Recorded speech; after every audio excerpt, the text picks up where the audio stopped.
Welcome to Pod Save America. I'm Jon Favreau. I'm Jon Lovett. I'm Tommy Vietor. Later in the pod, we'll be talking to Yara Shahidi, the star of Blackish and Grownish, who's doing incredible work to educate young people about politics and to get them involved and register to vote through her 18 by 18 initiative. You might say that we need people to get votish. Can I just say, we've interviewed a lot of impressive people on this podcast. She might be number one. So smart. 17 years old. When you listen, Tough hit on Hillary Clinton. 17 years old. Why are you attacking Hillary Clinton? Oh my God, it's like Twitter came to life. Everything is 2016. Also, Lovett, you're back from a grueling tour. Where were you? We were in Pittsburgh. I don't care. We were in Columbus. We were in Baltimore. We recorded some great shows. We're gonna have Howard Dean there. That's the joke. We're gonna have a great show coming out this Friday.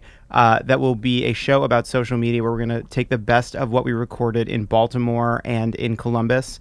We had some experts on social media and how it influences politics. We had Anne-Marie Cox. We had DeRay. We had some other great guests, and you should check it out. Experts on social media, huh? Yeah, not you. Do you not work with us? Don't respond to mentions, random angry mentions. Is that the? We're not responding to angry trolling mentions anymore. Okay. Anyway, nor are we using other apps. Nor other apps. That's for nor later, other though. milks. That's for. We learned that too. Okay, quick update on the Trump crime family. Cool. The last we left Rudy Giuliani, he was confessing potential crimes to Sean Hannity on live television, specifically that the president and Michael Cohen may have committed a felony by failing to disclose a hush money payment to Stormy Daniels just days before the 2016 election. In response, Donald Trump told reporters on Friday that Rudy wasn't fully up to speed when he was on Hannity, and he would eventually, quote, get his facts straight. In response to that, Rudy decided to do more television interviews in which he made more news. One of those, he was on Fox, I believe Friday night, on Judge Jeanine's esteemed program. And then on Sunday, he sat down with ABC's George Stephanopoulos, and I believe Michael has a clip for us. You said this was a regular arrangement he had with Michael Cohen. So did Michael Cohen make payments to other women for the president? I have no knowledge of that, but I would think if it was necessary, yes. He made payments for the president, or he conducted business for the president, which means he had legal fees, monies laid out, and expenditures, which I have on my bills to my clients. And are you confident that his testimony on the Stormy Daniels payment won't contradict the president? Not in any material respect. Look, if it didn't contradict it at all, somebody be lying. Dude. Nailed it. He nailed it. I love Rudy saying... Get him out there again. I love Rudy saying, I'm an expert on campaign finance law. No, you're not. But I'm not an expert on the facts yet. There's 1.2 million documents. I haven't had time to review them all. I mean, you've had time to say, hey, Mr. Trump, did you pay Michael Cohen back? When did you do so? When did you... There's like 3 relevant facts that he needed to know before going on TV and making an ass of himself. Saying I haven't read the information yet is not an acceptable excuse when you are a child doing a book report in front of the class. It is definitely not a good excuse when you are on, a Sunday show, the president's for example. Lawyer to the president of the United States. Yeah, like you don't have to. Nobody makes you go on George Stephanopoulos. George Stephanopoulos doesn't come at your house and remove you in the middle of the night and make you do it. They call you and they say, we'd love to have you. And you should say something like, I can't. I don't know anything. Is this how we practice law in the United States now? We just have lawyers for different clients, like Michael Avenatti and Rudy Giuliani. You're just going to go on and do every single show possible and just argue the case in front of everyone else? That's what's happening now? Yes, John. Giuliani's actual quote was, my issue is getting up to speed on the facts here. I'm about halfway there. Living on a prayer, Rudy Giuliani. I like to think of the case as half full. I like to think of my brain as half full of information. So Rudy admitted that there may have been other women paid to be silent about the affairs they had with Trump. That was one little nugget. He also said that Trump may defy a subpoena from special counsel Bob Mueller to testify, and that Trump may ultimately choose to exert Fifth Amendment rights, which protects people from giving testimony that may incriminate them. What's the strategy here, guys? I know we say there's not much of a strategy, but what do we think is going on in... What is Rudy's method to his madness here? What does Rudy think Rudy's doing? What does Rudy think? I mean, I think that there's a meta Trump big picture strategy, which is he knows he did the crimes. He knows that he's guilty of maybe a series of things, whether it's collusion, whether it's money laundering, whether God knows. He potentially probably thinks he's guilty of things that he doesn't even know about. Right. I'm sure I did something wrong. Therefore, what he's trying to do in all his public messaging, and they've stepped it up with Rudy coming on board, is just make this a political fight and try to undercut the credibility of the Mueller investigation, undercut the credibility of whatever was referred to SDNY in terms of the investigation now into Michael Cohen in New York. He just wants to attack all of it and continue to sort of build this antipathy towards the FBI, towards Comey, towards Mueller, to everyone involved, so that if the Congress is called on to make a political judgment, i.e. impeachment, they will side with the president because their base wants them to do so. Yeah, I think two things. I think one, they're socializing everyone to a bunch of outlandish previously historic decisions by the president, like pleading the fifth, getting everybody comfortable with it. The other thing is, you have this guy, Rudy. He's combative. He is good on television if what you want is someone fighting from Trump's point, right, from that point of view. But also, he's going on television and kind of hinting at, admitting to various things in various ways. They're contradictory, but he's throwing stuff out there. And one thing that I think Trump did throughout the presidential election is this incredible quick move, how quickly things went from fake news to old news, right? You deny it, you deny it, you deny it. You kind of admit it in some convoluted way, and then the next thing you know... And you deny it again. You deny it again, and then all of a sudden it's sort of been out there, semi-denied for some time, and then the press moves on and everybody moves on. I mean, there's only so many days we're going to talk about the fact that Rudy Giuliani conceded that Trump not only paid Stormy Daniels, but that his lawyer had basically a slush fund for paying other women. Yeah. That's a huge and extraordinary admission, and yet how many days are we going to spend talking about it? 4? I very much agree with Tommy's point that they have settled on an argument, and the argument is bias. And the reason they've settled on bias, like the FBI is biased against him, they're politically biased. They're all Obama holdovers. They're all Democrats, right? Because they know that this is sort of the media's soft spot, that the media cares about bias and balance, and they believe that they can make a case that all these people, from Comey to Mueller to the prosecutors at the FBI, that they're all against Trump for political partisan reasons. And that so anything that they come out with, it's just partisan. It's all just a political fight, just like the Democrats in Congress, just like the race against Hillary Clinton. It's all part just like of the New thing. York Times and the Washington Post. It's all politics. And that's the way he believes he can get around the fact that he committed all the crimes. And normally lawyers don't speak unless they know the answer or the relevant facts. Normally, prosecutors or lawyers don't usually ask questions that they don't know the answer to. They are just flying by the seat of their pants. I mean, there's reporting that Trump won't tell anybody on his team what may be in Michael Cohen's documents that were seized. So people are freaking out about that. But then you have Michael Avenatti saying that there was extensive communication between Michael Cohen and the old lawyer for Stormy Daniels about the timing of the hush payment and that it needed to be made before the election, which clearly throws it squarely into the realm of a campaign finance question. Now, like smart lawyers like Mark Elias, who's a really smart campaign finance lawyer, thinks they're in big trouble regardless. But it's just like it's a facts be damned situation. They just want the fight. Yeah, and the reason that they believe, the reason that they're trying to argue this out in the public is they know there's a legal process that's going on, but they know at the end of the day that they believe that Trump is immune from prosecution, that he has, as Pfeiffer said on the pod Thursday, immunity by congressional majority, that the Republicans will protect him from impeachment, that he can ultimately plead the fifth, and while pleading the fifth may get him some bad press for a little while, then he gets to move on. He can defy the subpoena. The Supreme Court can say, fuck it, you have to accept the subpoena, you have to abide by the subpoena, and then he can just plead the fifth, and then everyone will gasp. It'll be headlines for a couple days, and then it'll be like, yeah, but I pled the fifth. And so now, what are you going to do, impeach me? Dark. Now, this is also, we are, of course, saying this in a world where he has not been charged with any crimes. We talk about crimes, like the crimes specifically have not come to light in the sense that Mueller and his investigators and his prosecutors have not charged or indicted Trump or even tried to indict Trump with anything yet. If these crimes come to light, if actual crimes come to light and they are proven, if more evidence comes to light, it could change things. Yeah, I wouldn't hold our breath, but it could change things. Yeah, I don't think we know. We are still in this sort of whatever. What's the word? Not purgatory, but liminal, like a liminal space where like what? That was the word you were digging for, liminal space. Yeah, it was, Tommy. I Yeah. just haven't used it for a few hours. It's that we know Let's that go with purgatory. Catholicism's the theme of the Met Gala. the point is. I'm sorry, it is. Is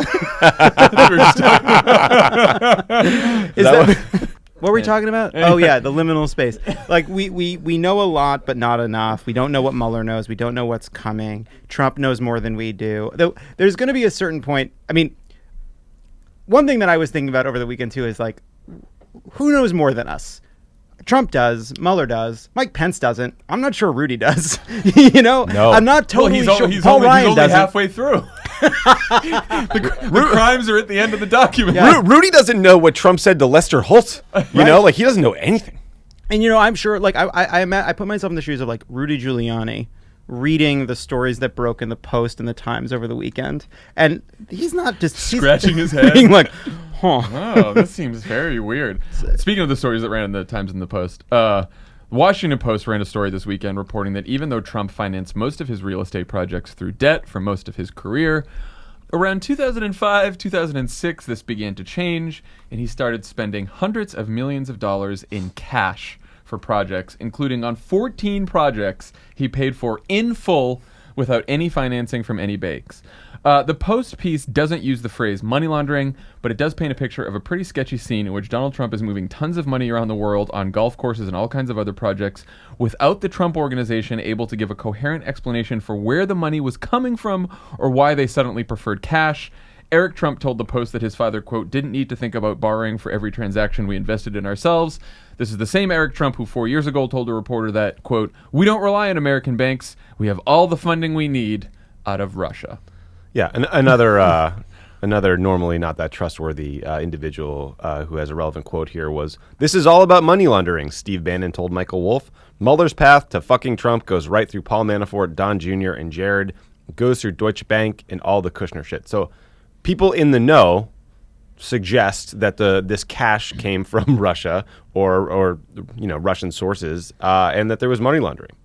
Like the crime is in plain sight again. Yeah. And it's also just Donald Trump has made it clear throughout his career that he likes to use borrowed money to make investments because it's lower risk for him. He likes the idea. That's what happened when he bought the Plaza. I think that was maybe even reported in this Post story. But it's a sea change in how he conducted himself. He advocated for using debt because there are tax advantages to doing it, there's financial advantages to do it, and there's far less risk. And then all of a sudden, as if there's some kind of emergency, they're spending vast sums of money all around the world out of nowhere. Totally new business practice for them. I mean, we also know that in 2005 and 2006, there was billions and trillions of dollars in illegal money in Russia that Russian oligarchs and Russian government officials were trying to get out of the country. And they were looking for places in the West to put this money.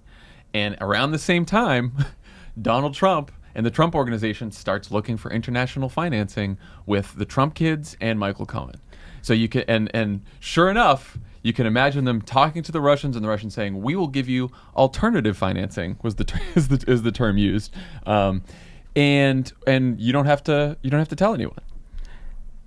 And so a bunch of real estate projects could very well have been funded by Russian money. Yeah, and in the Michael Cohen piece, they talk about how he flipped all these buildings for, all of a sudden they're worth 3 times, 4 times as much as what he paid for them without having put a lot of money into them himself. It's a small point and it's a broad point, but making millions of dollars legitimately is very hard. And it takes like sophisticated people like Michael Cohen, Eric Trump, Donald Trump Jr., Donald Trump. These people are exactly as sophisticated and intelligent as we think they are. Yeah. They did not crack the code for making hundreds of millions of dollars. They just didn't. And they certainly didn't crack it in 2006. I mean, I'm interested to see what comes of this because I also, right now, that all of these Trump pundits and people at Fox and everywhere else are trying to figure out how to explain away money laundering as not a crime. Yeah. Or at least as not a fair crime for Mueller to go after. Well, he was there for, even though, if it has to do with Russia, by the way, and they've committed what's a criminal activity, in laundering money, then of course Russia could hold that over them. That's the whole concern. That's the whole concern. Yeah, also just on the money. There's blackmail. There's no. I mean, it's national security implications. It reminds me of what happens when insider trading affects somebody in power, which is then all of a sudden there's this whole group of people that kind of say everybody does it. Everybody's laundering money. Everybody's insider trading. Yeah, everybody's doing it. So yeah, that is something to look forward to. I really hope this whole thing hinges on bozo Eric Trump like hopping in a cart with a golf reporter and just coughing up this detail about getting all their money from Russia. I hope it's true. But you, to your point, Lovett, about these guys like aren't the brightest bulbs in the tree. I mean, Michael Cohen flipping real estate a year or two later for like 3-4 times the price he paid for it, that has to raise a whole lot of eyebrows. I mean, it's not that easy to make money on real estate. I don't believe. I'm no expert. No. And neither is fucking he, because we saw the other avenues of his sophisticated business empire, and they are crashing into people with cars and then making insurance claims. Like, taxi medallions. This is the level of. This isn't. We're not dealing with Kaiser Sose here. You know, like this is Michael Cohen. This is the guy in the first 10 minutes of the mob movie. He doesn't make it to the end. He doesn't make it to the end of Goodfellas. Yeah, he's not. This is not De Niro checking to see how many blueberries are in the muffins. You know, this is low level. This is like calling cards, and the other. This is like. Anyway, it's just Michael. Please note a trim. So while we're on the subject of Trump goonery, there were also multiple reports this weekend about how the same Israeli intelligence firm that was once hired by Harvey Weinstein to dig up dirt on his accusers was apparently hired to dig up dirt on former Obama administration officials Colin Kahl and crooked contributor Ben Rhodes, as well as their families, in order to discredit their support of the Iran deal. The Guardian's reporting says that aides to President Trump hired these Israeli spies for the job. Ronan Farrow's New Yorker article cites a source that says it was a, quote, private sector client pursuing commercial interested related sanctions on Iran. What do we think about this, guys? Some scary shit. This is really chilling. I mean, you are a fucking black cube. Yeah, I mean, you're a government official just literally doing your job. And like, this isn't traditional campaign oppo. This isn't like quotes and votes and financial ties. Like, these are people who are out to destroy your life in any way they can, whether it's personal, professional, They emailed Ben's wife. They emailed Colin's wife. Yeah, and by the way, whatever fucking spy genius thought the way to get Ann Norris was telling her she wanted to consult on a movie about all the president's men meet the West Wing, didn't build a very good psychological profile on Ann Norris. The company name was Shell Productions, and it's like, if you're making a shell company, have a brainstorm, guys. Yeah. So Shell company. We're from fake industries. We're here to trick you. Yeah. Oh shit. I mean, my question is, like, I don't know. I mean, obviously the Guardian says it was Trump aides. Ronan's piece doesn't. I just can't imagine sort of a commercial entity going through these kind of lengths to start discrediting officials over this. Like, what? I mean, maybe we'll know because Ronan will do more reporting or someone will, but it's very fishy to me. I don't think we know. I also think ultimately the specific group responsible is less important than the implication that it is now seen as fair game to hire private spies to go after your political enemies. I don't know. Yeah, and we just sort of like move on. Yeah, and like it's so serious. You know, we see all these. We're surrounded by the implications of wealth concentration all the time in ways big and small. And I think this is one of those where you look at it and you say, there are people out there who have enough money and who have enough power that they're willing to vote resources, things like that, because there's so much concentrated wealth in so few hands that these people believe that they can wield this kind of power in our political system. My argument against the Iran deal isn't strong enough, so I'm going to spend lots of money to destroy someone's life who is in favor of it. And how's that? That going to work out for you? And ultimately, whether that's somebody with somehow financial interest that will benefit from the removal of the deal versus someone with just a political interest in destroying the deal, I don't think it ultimately matters. Mm-hmm. It's that we have, as a society, have to say that this is just beyond the bounds. We just don't dig into the personal life of people who were in government in the past to discredit them or destroy them in some way for political purposes. It just has to be something that's beyond the pale. There will be some people that say, well, okay, you Democrats are pretty happy that someone paid a whole bunch of money to Christopher Steele to create the dossier about Donald Trump that we're now all talking about. I would argue that it's very different to talk about vetting someone who might be the president of the United States. He's running for president. I think that's obvious. But there are also people say, okay, well, news organizations, others dug into Seb Gorka, maybe opposition researchers. But again, it is very different when a group of former spies are contacting people's wives, partners, whatever, in this kind of dishonest, nefarious way. This is absolutely an escalation, an uptick. It is chilling, and it should make anyone in government worried. And there's a huge difference between journalists doing an investigation to try to report on something that might be newsworthy to private interests hiring people to build a dossier on private citizens for political gain. I mean, it's just, there's no real comparison there. And also the tactics are so different. Journalists trying to find out about, whatever, Donald Trump's financial interests. What the Washington Post is doing is so vastly different than what these private spies do. I mean, these are people creating aliases to trick people into sharing information that will embarrass someone and to use that embarrassing information as leverage. Yep. Tommy, it does seem like Trump is prepared to withdraw from the Iran deal today on Tuesday. What happens next? Do the centrifuges come back? Do they start building weapons again? Are there no more inspectors? What are the consequences? That's what the Iranians say, is that they're going to resume their nuclear activities. I assume they'll continue their ballistic missile tests. I assume they'll continue a whole bunch of the things that they were doing before the deal came into effect. And no one is able to explain how this is going to make us safer. I mean, Trump's argument all along is he wants to get a better deal. He wants to get rid of the 10-year sunset on some of the limits on enrichment. He wants to put additional restrictions on their testing of ballistic missiles, whatever. And then maybe he was using this credible threat as a leverage to get the Europeans to cut an additional deal that is even stronger and gets us in a better place. Okay, but if you just tear the thing up with nothing to follow on, I don't get it. The rest of the world is not with us here. Well, doesn't it seem like our only option then is military conflict, right? The opponents of the Iran deal, when we were trying to get it done, would always say, they'd be very upset that we'd say, oh, your option is war. You all paint us as warmongers. But if there's no deal anymore, and yet the Trump administration's position is they cannot have nuclear weapons, how else do they enforce that?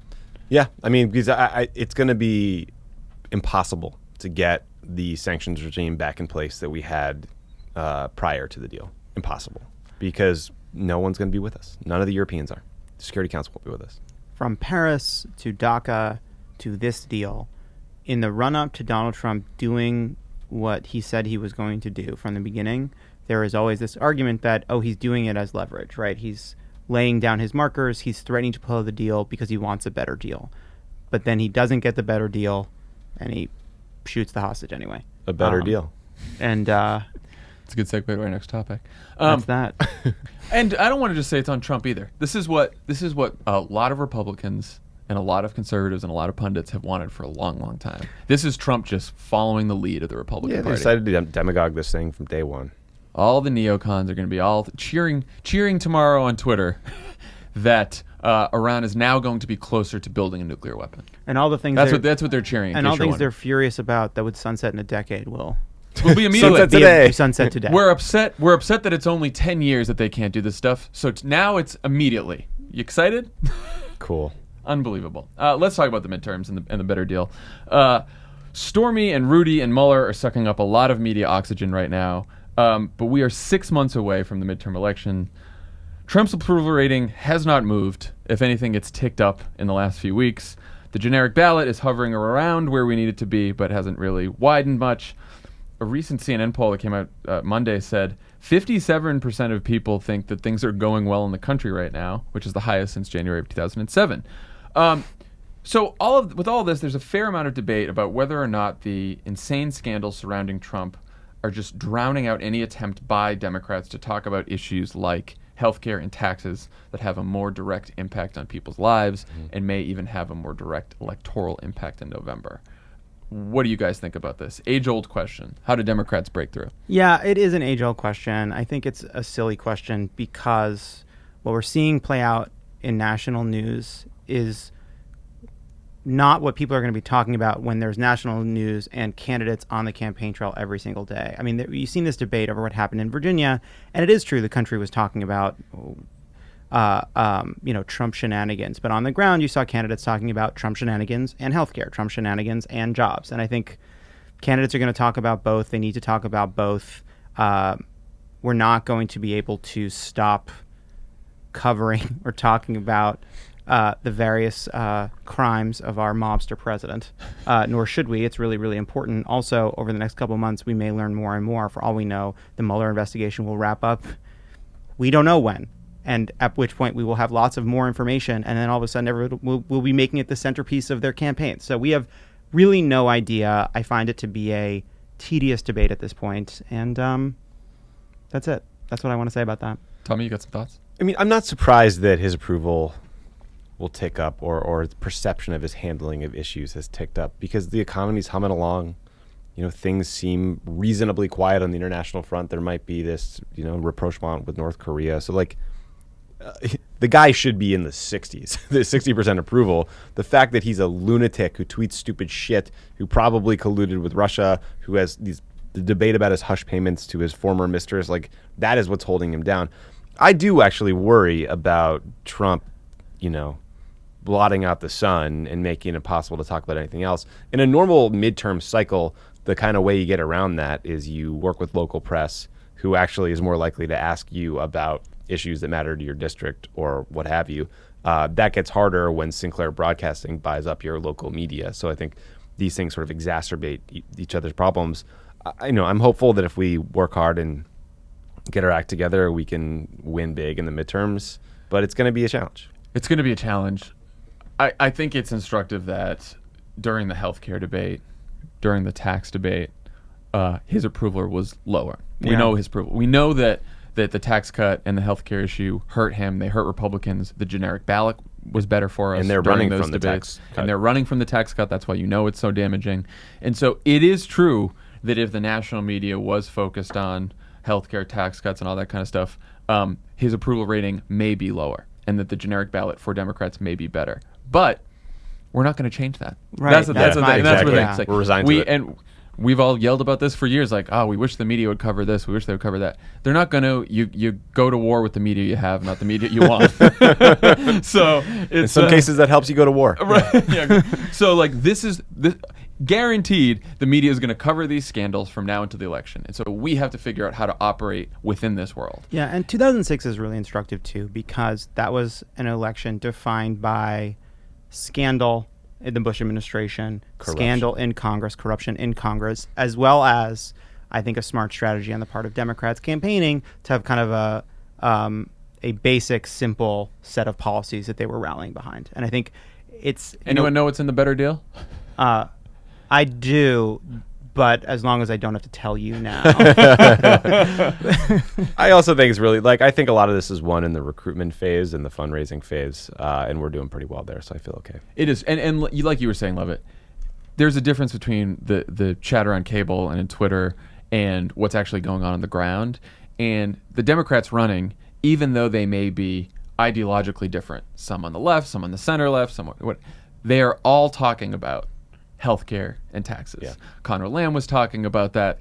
Arizona was talking about. All the special election candidates have been talking about that. And they don't, whether they're conservative or liberal, not many of them at all are talking a lot about Donald Trump. Don Lemon's panel is not representative of what you're probably hearing in an average congressional district. Yeah, go find me the Democrat that's out there running on Stormy Daniels and Mueller and talking all that news. They're not doing that, And then the question is, like you said though, you used to be able to break through with local news. Now local news is either Sinclair operated or bought out by a hedge fund. Yeah, national news is now substituting local news, and so the news becomes more national. So I do think that candidates are going to have to be creative in responding to the news of the day and then wedging in the message on the issues that matter. I agree. I mean, look, we've said this before, but it's not a new problem, and the answer, we don't need to come up. There's not we need to solve some ancient riddle of politics to figure out what to do. We just need to be disciplined and like get back to basics. And it's something that we didn't do enough in 2016, which is you got to have the first half of your sentence start with Trump and the second half of your sentence have healthcare in it. Yeah. Everybody's talking about this Mueller.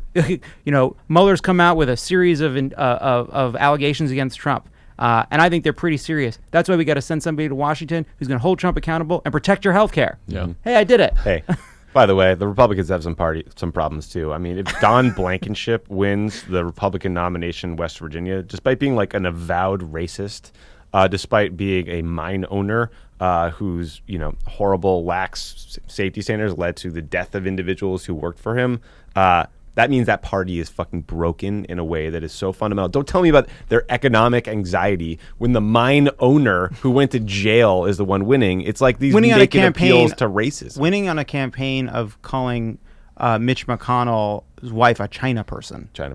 This is what's so amazing about that. This guy is a mine owner whose negligence caused people's deaths. And in order to distract from that, he decided to up his racism. Yeah. Because he always had it, but he's like, I need to make headlines about how I'm a racist, not that I'm a negligent mine owner. And so I'm going to do that because that's going to make me better off. Yeah. It's Republicans everywhere, they aren't running on tax cuts. They aren't running on the free market. They aren't running on the economy. They are running on identity politics and culture war. Yeah. They are running on Hillary Clinton. They're talking about protecting Donald Trump. They're running against Nancy Pelosi. They're talking about immigrants invading this country. All the cultural issues, all the identity politics stuff. They don't want to run on the economy. Yeah. They don't. Which is why we should. Yes, I was thinking about this like Blankenship kind of rising over the weekend and what it meant, and the fact that it's motivated by racism, and we really are, and I think partly it's a similar set of conditions that made Trump possible, which is so much of our politics has become separated from actual real world implications and is so much around symbols and symbolism and kind of definitional partisanship, like how people identify. And it's interesting because as sort of political partisan symbols have become much more important, which is why we see so many things that Republicans say are good because they draw liberal tears and all the rest.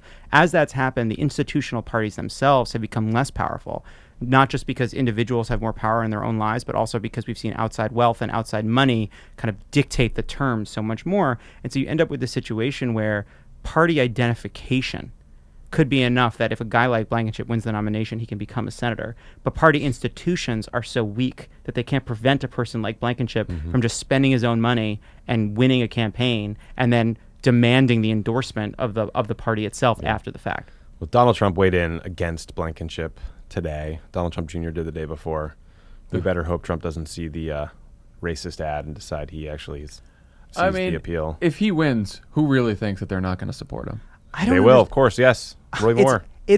All over again. It's extraordinary. I don't think you're wrong. I think it's extraordinary, especially because one of the ways in which you'd have to Donald Trump endorsing Blankenship means endorsing somebody who ran a campaign against his cabinet secretary. Because Mitch McConnell's wife is Elaine Chao, his secretary of transportation, labor, transportation now, right? But yeah, hey, it's despicable. Won't stop him. It's despicable. It's despicable. It is despicable. Also, his Mitch ad McConnell is so has fucking allowed bad. a lot of despicable people to come and go in that party. He needs to. It would benefit him to have some fucking courage early on, and because now this is coming at him personally, and he doesn't have a lot of moral clarity in his statements and response. I will bet you that if he wins this primary, the Joe Manchin general election campaign will be all about that mine. And it will not be much about his racism. Doubt. Well, no, because of course it won't be. Joe Manchin knows how to win a race in West Virginia. And also, it's a bizarre and strange attack on. Like, you'd have to explain the attack to people. The attack is vote for me, I'm a racist. You have to say why it's a bad attack is sort of beside the point. Let's talk about Gina Haspel real quick. She's the Trump administration's nominee to run the CIA, and she's scheduled to appear before the Senate Intelligence Committee on Wednesday. But the Washington Post reported over the weekend that Haspel tried to withdraw her nomination on Friday to avoid a tough confirmation process and any damage it might cause to the agency's reputation because of the interest in her involvement with the CIA's enhanced interrogation programs, also known as torture. The White House convinced her to stick with it, to stay in. And then Trump tweeted on Monday that Democrats are pressing her to withdraw because she was, quote, too tough on terrorists. Tommy, should Democrats oppose her? And if they do, is it possible she doesn't get nominated? So Gina Haspel is a CIA lifer. I think she's been there for 30 some odd years. Most of her crew is clandestine, so there's very little information out there about her. We do know that she ran one of the first CIA black sites where a couple people were tortured, were waterboarded. She also was part of the group of people that ordered the destruction of videotapes that made of evidence of that torture. So apparently she went to the White House, had this meeting about tough questions she was going to get, and decided she was going to pull out, until the White House sent Mark Short, their alleged affairs guy, and Sarah Huckabee Sanders over to Langley to meet with her. Imagine being in that meeting. It's like, oh, this is the cavalry, Sarah Huckabee Sanders and the alleged affairs guy who couldn't get anyone approved. Whatever. Talk about torture. Talk about torture. I had a long conversation for Pod Save the World with Faz Shakir from ACLU about their concerns about Haspel. If I were a Democrat, I would vote against her. I don't think we should put forward someone who had such a direct role in the EIT program in the legacy of torture. We need to get past it. It's a horrific stain on our legacy. John McCain said so. Barack Obama said so. I don't know why, of all the people you could choose for this job, you would choose someone that literally ran a black site. That seems absurd to me. Yeah. I'd vote against.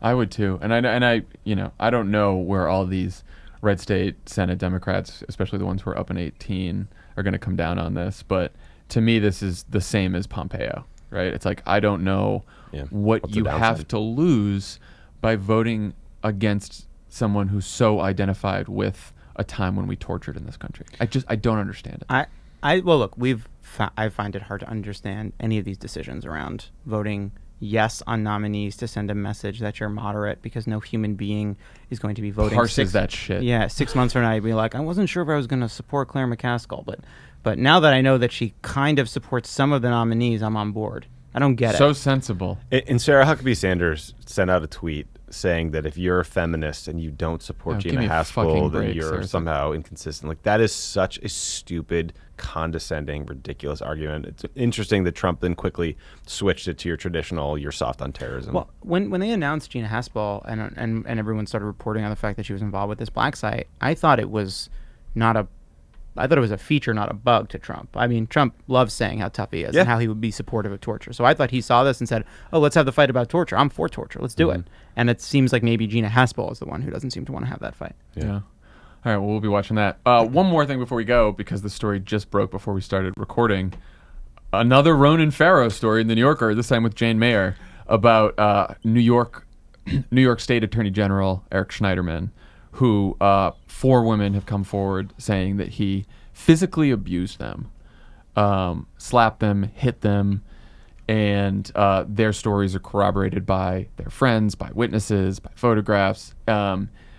Pretty outrageous. Yeah. Pretty like you read the story, and you should go read the story. It's a hard one to read, but you should read it, and it's monstrous. Yeah, I mean, and he should resign.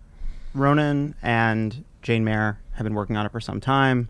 It seems it is beyond credible. I mean, these are women on the record.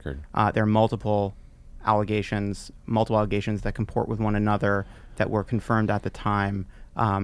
Beyond this serious physical abuse, there are all kinds of other inappropriate. There's all kinds of other inappropriate behavior reported on the story. Drunk driving. It seems impossible to me to imagine that this person survives in this job. I think that especially right now, it is so incredibly important that we have someone in this position in New York who is credible and unassailable in terms of ethics and values. New York may play an incredibly important pardons role kick in holding Trump accountable, because the president does not have the power to pardon for state crimes. And there cannot be someone like this compromised. So beyond the obvious moral disgrace and as reason enough for him to go, we need somebody better in that job, and that is obvious. And the faster he goes, the fucking better. Just a quick note. I don't know if you guys probably didn't see this. Governor Cuomo said for the good of the office, he should resign. Good. So it's good that senior Democratic leaders in New York State. It's a no-brainer. He should be out of there. I mean, what I'm wondering is whether someone could press charges on him at this point for assaulting them. It's horrific. I also think politically, Democrats again, should draw a very clear line and say that unlike Republicans in states like Missouri, where you have a governor accused of some pretty horrendous things, we're not going to allow this in our party. Yeah, and it's just like you said, it's just the right thing to do. right thing like to do. we are recording this in that very short period where a story breaks like this, and it hasn't turned into complete politics yet.